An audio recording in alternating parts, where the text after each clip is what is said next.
What is going on, YouTube? This is Lawrence over at Mighty Comics and Collectibles, and we're back today for another haul video. I got a bunch of new books that showed up this week. I want to share them with you guys. But before I do that, if anybody hasn't checked out my tips and tricks for comic book display, storage, and sorting, I suggest you check that out. It's only about a 4-minute long video just to show you what I do in my office, how I sort and keep my books. So, like I said, if you haven't had a chance to check that out, I suggest you do. But we're here for the haul. I'm here to show you guys some cool books, so that's what we're going to do. Let's check it out. The first book I'm going to show you guys is a X-Men number 164. I picked this book up off of a live claim sale. It is the first appearance of Binary. I just love this X-Men cover. You don't ever see me pick up a lot of X-Men books, but I figured I'd ought to start considering they're about to pop in the MCU over the next couple of years. This is my first pickup. The next one after that, I picked up an X-Men number 137. Nice, beautiful copy of this. I don't remember what the actual key appearance in this, but I know this is a key. Forgive my memory, but this is something, but I'm not sure exactly what it is. I think this is the Death of Phoenix. You guys let me know. I might be wrong. That's number 2. And again, both of these books are in high-grade copies as well. The next book I picked up actually was a book that is a little bit in a rough shape, but I try to pick this book up whenever I can when I see it for an affordable price. This is Star Wars number 1. This is, I believe, my 3rd copy I've ever owned of this book. I actually sold one off during one of my live claim sales about a month ago, the last one. So I'm happy to add another one back to my collection. However, I will probably end up selling this one as well. This is a lower grade copy, about a VG, maybe a 3.5, but either way, an inexpensive key issue Star Wars number 1. The next book, believe it or not, is another copy of Star Wars number 1. This one is actually, when I got it, and I got it off of eBay, it needed a press desperately, and I ended up pressing this book myself, and it actually came out absolutely beautiful. However, the one thing about this book is that the previous owner had put 2 little pieces of tape over both staples. Outside of that, the book looks pretty good.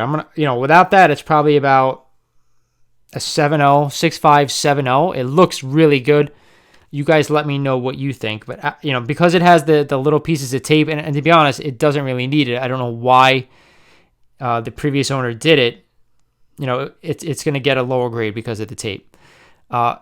Interesting fact, when I got this book through eBay, the guy shipped it in just not between 2 pieces of cardboard, in a bag, and in like a thin paper envelope. That was it, and it came just like that. So I don't think the guy was an actual collector, unfortunately. So it kind of, thankfully, it got to me, and it was all right. It wasn't too bad. It was just kind of probably worn for being read so much, and of course it has the tape over the staples, like I said. But like I said, it looks so much better since it's been pressed. The next book I was able to pick up was Uncanny X-Men number 141. I believe this is the start of the Days of Future Past storyline, which is, of course, classic. It's been done already, so I don't think we'll actually see it in the future. But either way, one of my favorite X-Men covers of this entire run. You guys let me know what you think. That whole run from like 130-something to 140-something, they're all like almost beautiful covers. I love them all. And like I said, I'm trying to pick up more X-Men keys. I don't have a lot of X-Men stuff. I have X-Men number 1 and a few other issues, so you see me picking up some of these key books now before they start to blow up even more. The next book I was able to pick up is a copy of Silver Surfer number 3. Now, anyone who's watched some of my videos lately, you know this is my 2nd copy of this book.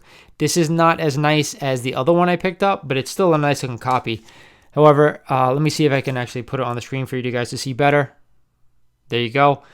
The spine is kind of off-center, as you see with a lot of these square-bound books. But other than that, it's got a few color-breaking creases. I've yet to actually press this book, but I will at some point to try to hopefully correct some of that spine, that spine warping, I guess we could call it.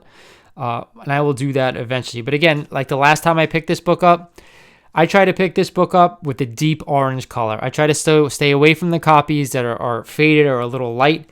As you guys can see, this is a beautiful, almost red-looking copy of this book. And I'm happy to have another copy because I do eventually think you actually see him in a movie. So I will hang on to those until it's the time to probably sell them. The next book I picked up was a book I've never owned, but I've always wanted to own, but it is an expensive book, and this one's only a mid-grade, about a 4.0, 4.5. It is Amazing Spider-Man number 122. Classic cover. Like I said, I've never owned this book before. It is, again, a beautiful John Romita cover. Just a very expensive Amazing Spider-Man issue. Most of the books over 100, except this book and 101 and 129 are the three big expensive ones. After that, they're kind of, not too expensive, not too many keys available in that range. So this is one I definitely wanted to add to the collection at some point. Unfortunately, this one has, I can't even call it a subscription crease because it's not in the middle. It's running right down here, a whole color breaking crease along the side. But I got it for a decent deal considering this book is expensive as how it is. And now to my last pickup, which anybody who follows me on Instagram knows I've been looking for this book for a little bit. I finally decided to pull the trigger on this one.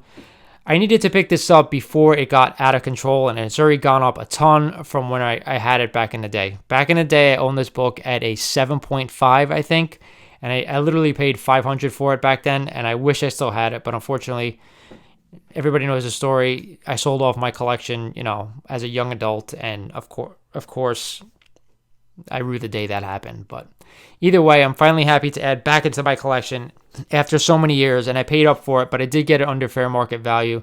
A copy of Giant Size XMen number 1, and this is a 4.5 white pages, and that is the reason why I picked this book up. It is a white pager. It's a decent looking copy, a little bit more tan for a white book than I would have liked, but either way, it's still a 4.5. It's still a good plus, a very good plus copy of this book, and I'm happy to add it back into the collection. This may be for sale at some point. I probably will upgrade to a better copy, so I'll probably hold on to it till we get a little bit more X-Men news, and then maybe I'll get a bump and then try to upgrade to a better copy. So finally happy to have this one back. So that's it for the whole video, guys. Thank you for hanging with me for a couple of minutes so I could show you the new books that I picked up this week. Like I said, if you're not a subscriber, I ask you to subscribe so you can check out all the stuff I have on this channel. If you can, hit the notification bell because I'm always putting out new stuff, especially now that I'm doing a once weekly live show. I usually go every Tuesday or Wednesday night. We go live, and I give you guys one book out of my collection that I think is going to do for a spike. So with that said, this is Lawrence over at Mighty Comics and Collectibles saying thank you for subscribing, thank you for watching, and I'll talk to you guys soon.